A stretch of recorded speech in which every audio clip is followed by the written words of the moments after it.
You don't own money. You lease it from a dying system. The paper in your wallet? It's lost 97% of its value since 1913. The dollar in your bank? It buys less every year, and by 2024, nearly 80% of all dollars in existence had been printed in just the last 4 years. That's not a currency. That's a time bomb. The government won't tell you this. The media can't afford to. But the truth is, the US dollar is no longer backed by gold, production, or even logic. It's backed by belief, and that belief is cracking. Fast. Right now, over 130 countries are developing their own digital currencies to replace the dollar. China and Russia are dumping treasuries. Even the petrodollar agreement expired quietly in 2024, ending 50 years of artificial dominance. This is the real story.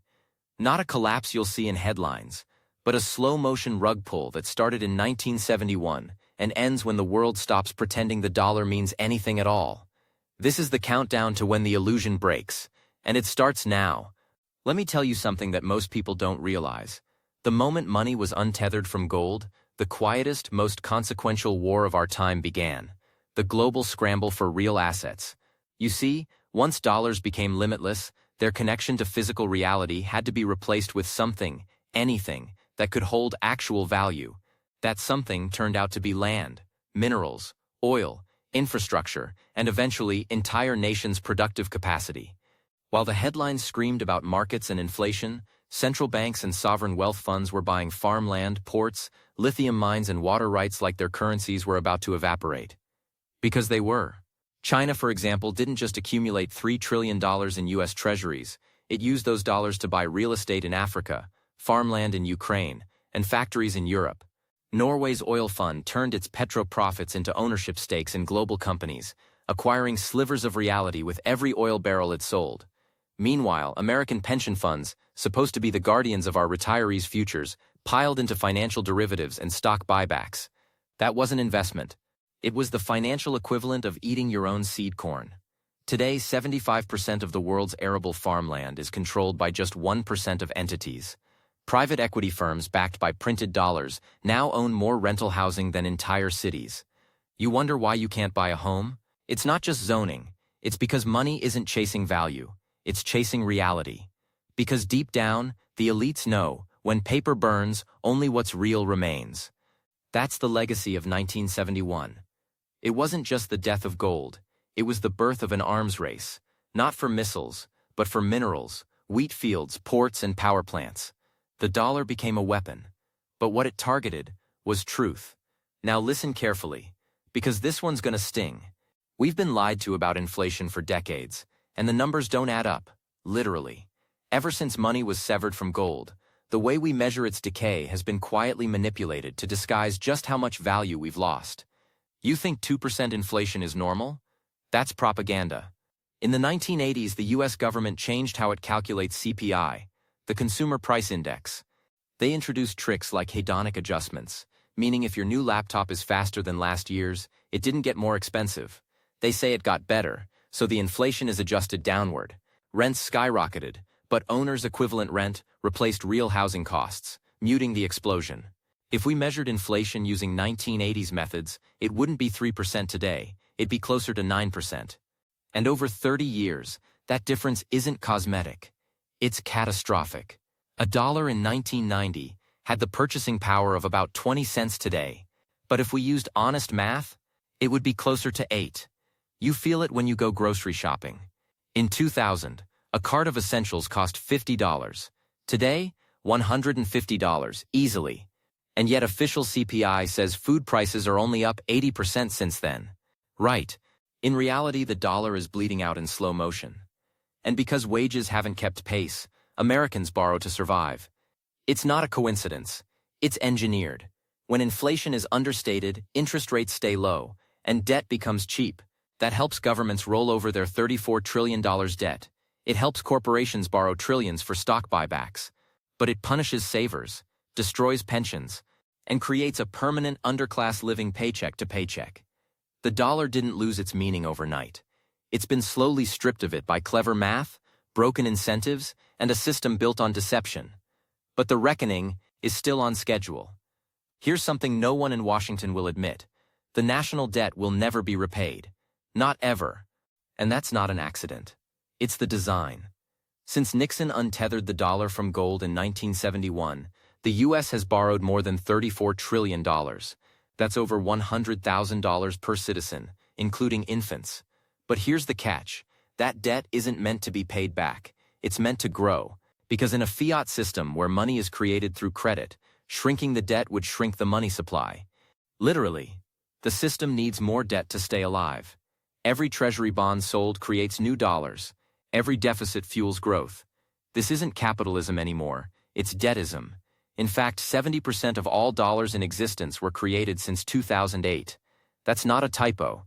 And the Federal Reserve? It holds over $8 trillion in assets, most of it government IOUs. The government owes the central bank, which prints the money the government spends. Sound circular? That's because it is. But the real danger isn't the size of the debt, it's the illusion that it matters. See, as long as the U.S. can print the world's reserve currency, it can borrow forever. That's the bet. But history has a problem with forever. Every empire that tried this trick, Rome, France, Weimar Germany, discovered the same truth. You can't print prosperity. You can only rent it. And when the interest payments alone reach $1 trillion a year, as they did in 2024, the math turns fatal. Debt becomes the budget. Everything else, defense, infrastructure, Medicare, competes for scraps. The U.S. isn't managing its finances, it's managing the collapse. Quietly, slowly, until it's not. The debt isn't the bomb. Trust is. And when that explodes, the dollar will fall. Not with a whisper, but with a scream. Let's go deeper. Because under the surface of official banks and treasuries lies something even more dangerous. The shadow banking system. This isn't conspiracy talk. This is a real, multi-trillion-dollar ecosystem of institutions, funds, and financial instruments that create money-like assets outside the control of central banks. Think about it. The dollar isn't just what the Fed prints. It's also what global investors treat like dollars. Eurodollars, repo contracts, offshore derivatives. All these shadow instruments function as dollar substitutes. And the system is huge. Estimates suggest the shadow banking world holds over $250 trillion in assets globally. That's more than triple global GDP. But here's the twist. It's barely regulated.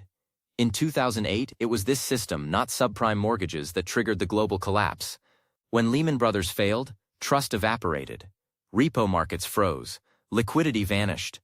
And suddenly, the world realized it had built a second financial universe with no rules and no floor. After the crash, regulators patched the cracks but didn't dismantle the system. Why? Because it's now essential. U.S. Treasuries, the backbone of shadow collateral, are used in daily overnight repo transactions totaling over $4 trillion. And these aren't even banks as you know them.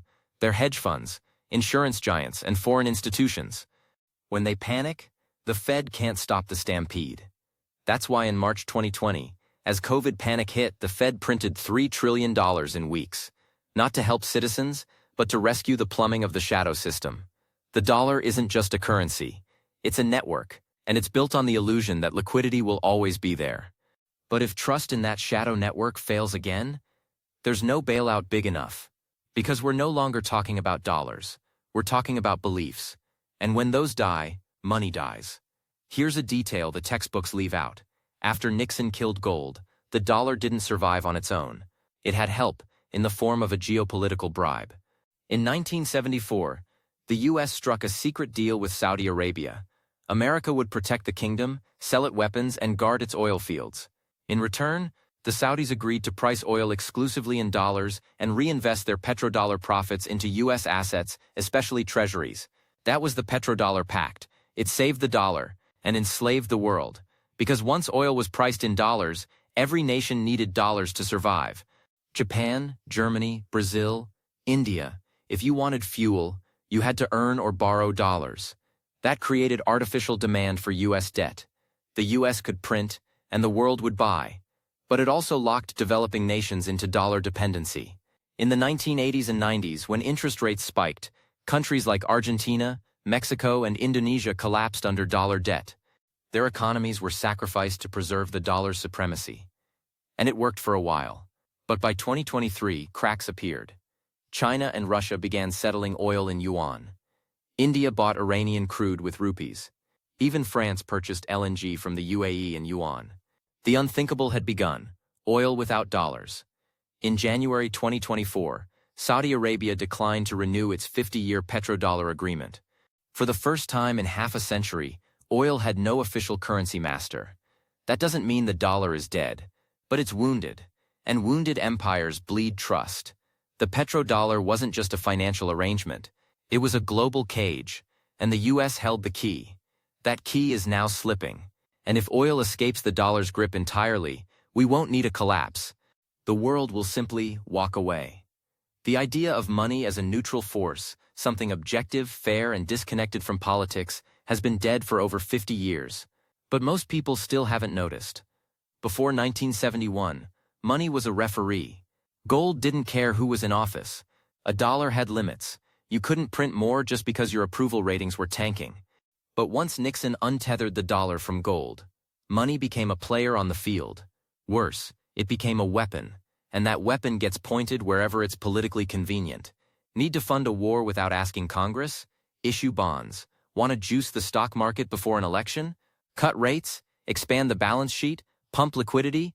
Every dollar today is born in a context of political calculus. The Fed claims to be independent, but its $34 trillion balance sheet didn't create itself.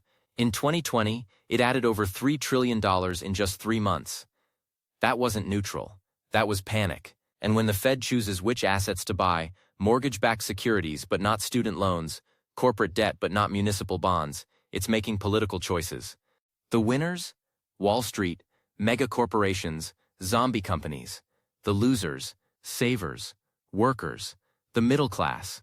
Real wages have stagnated since the 70s, but asset prices have soared. And that's not a coincidence. It's a policy. Trickle-down was never economics. It was just branding. And here's the kicker. In 2024, central banks hold over $16 trillion in assets globally. That's not banking. That's command economy in a tailored suit. The illusion of neutrality keeps the masses calm. But money today is as manipulated as any election or military operation. Once it lost its anchor to gold, it became malleable, corruptible, and fundamentally political. Neutral money didn't die in a coup. It died with applause, and nobody mourned it. Let's talk about the education system. Not as a cultural institution, but as a monetary weapon. You want to know how fake money poisons an entire generation? Look no further than college. In 1971, a year of public university tuition cost around $500. Adjusted for inflation, that's about $3,500 today. And yet, average tuition now exceeds $10,000, triple what it should cost. Why? Because once the dollar was no longer tied to anything real, the government started backing student loans with fiat credit. Suddenly, universities could raise prices endlessly because Uncle Sam would foot the bill. Students weren't paying with savings. They were paying with promises. In 2003, total student loan debt was under $250 billion. By 2024, it passed $1.8 trillion. That's not an education system. That's a generational debt trap. And the most tragic part? The paper they receive at the end. The diploma has become just as fiat as the currency. Entry-level jobs require degrees not because they add value, but because they filter for compliance. The return on investment has collapsed. More than 40% of recent grads are underemployed. Over half of borrowers say their degree wasn't worth the cost. But the loans? They stick around. Immune to bankruptcy, immune to inflation, a lifetime chain, locked to a printing press. And who profits? Universities with billion-dollar endowments, loan servicers, the Department of Education. This isn't about learning. It's about extraction, about using fake money to create real obligations. And it only works because the dollar lost its meaning. If money were scarce, if lending had to be backed by real capital, this scam would have collapsed decades ago. But with fiat, the grift can grow forever. We don't just have a student debt crisis. We have a monetized obedience factory funded by illusions and sold to our children as opportunity. This one's psychological, but maybe the most dangerous shift of all. When money died in 1971, something deeper died with it, our ability to delay gratification. Economists call it time preference. It's how much you value the future versus the present. And when money was backed by gold, when saving led to stability, people planned ahead. They invested. They built. But once dollars became infinite, the future lost its weight. Why save when the money devalues every year?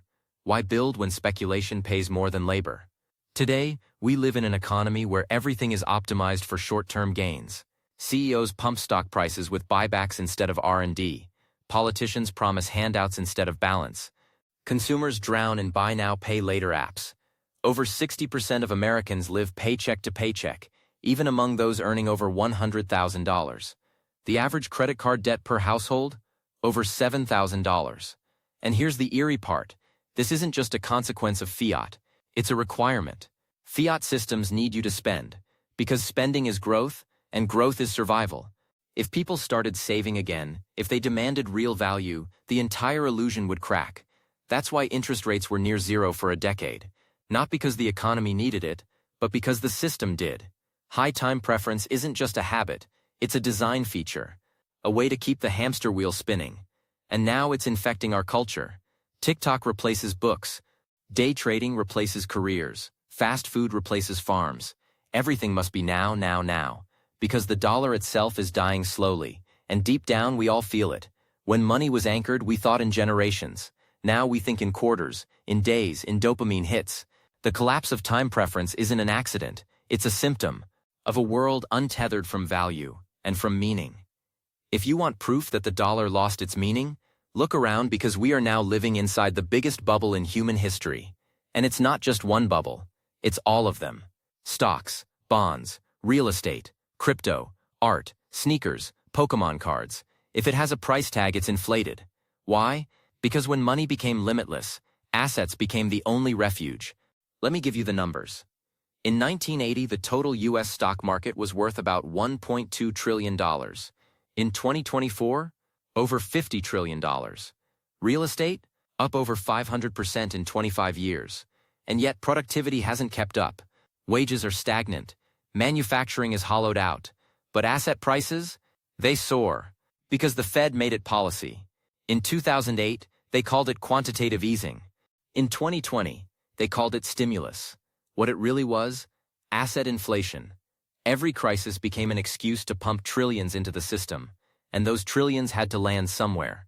So they landed in stocks, in houses, in Bitcoin, in the hands of the top 1%. That's why the wealth gap is now wider than in the Gilded Age. That's why the average millennial can't afford a home, while BlackRock buys entire neighborhoods. We're not seeing prosperity. We're seeing price distortion. And the problem with bubbles is simple. They must grow, or they pop. That's why the Fed is trapped. Raise rates too far, the bubble deflates. Keep rates too low, inflation explodes. There's no exit, because this isn't capitalism. It's a casino where the chips are fake, but the losses are real. The everything bubble isn't an anomaly. It's the logical endgame of fiat money. And when it bursts, not if, but when, it won't just be portfolios that collapse. It will be belief itself, in the system, in the future, in the lie we call money. Here it is, the final truth.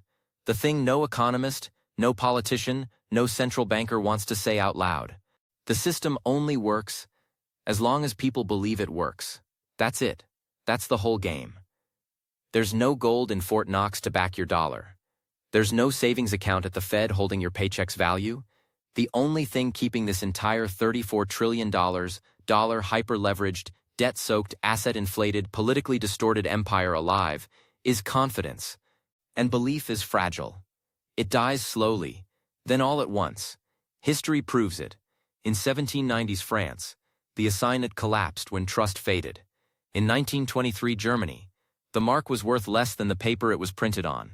In 2001 Argentina, banks closed overnight, and the middle class lost everything. America thinks it's immune, but belief is already cracking. In 2022, 58% of Americans said they don't trust the Federal Reserve. Over 60% believe the government manipulates inflation data. Bank runs in 2023 took out Silicon Valley Bank and Signature in days. Tether, the crypto stablecoin, became a shadow reserve currency, not because it's stable, but because people hope it is. And now even the BRICS nations are forming new currency systems, stockpiling gold and building alternatives. The end doesn't come with a bang. It comes with a shrug. When enough people decide to exit the illusion. When workers demand payment in Bitcoin. When countries bypass SWIFT. When trust in the dollar is no longer automatic, the system won't be voted out. It will be walked away from, quietly, relentlessly. And then, one day you'll wake up and realize, the dollar isn't money. It's a story, and the ending is being written right now. You were never supposed to notice. Not the printing, not the debt, not the slow erosion of everything real. The game was simple. Keep you distracted, keep you consuming, keep you believing that paper equals power. But now the cracks are visible. Inflation isn't a fluke, it's a feature. The housing crisis? Engineered. The $1.8 trillion in student loans? A trap. The $34 trillion national debt? A promise no one intends to keep. And yet every politician still speaks in the language of growth, as if exponential debt on a finite planet is anything but suicide, as if the system can be managed. It's a slow-motion collapse wearing a tie. But here's the part that matters. This doesn't end when the dollar dies. It ends when you stop believing in it. Because the dollar isn't just a currency. It's a story. One we've been telling ourselves for over 50 years since the night money lost its meaning. And when enough people stop listening, when enough countries stop playing, when enough workers start demanding something real, that's when the illusion ends. You won't read about it in the news. There won't be sirens. But you'll feel it when prices spiral, when trust vanishes, when reality returns. And when that day comes, just remember, it didn't fail overnight. It failed in 1971. We've just been living in the aftershock,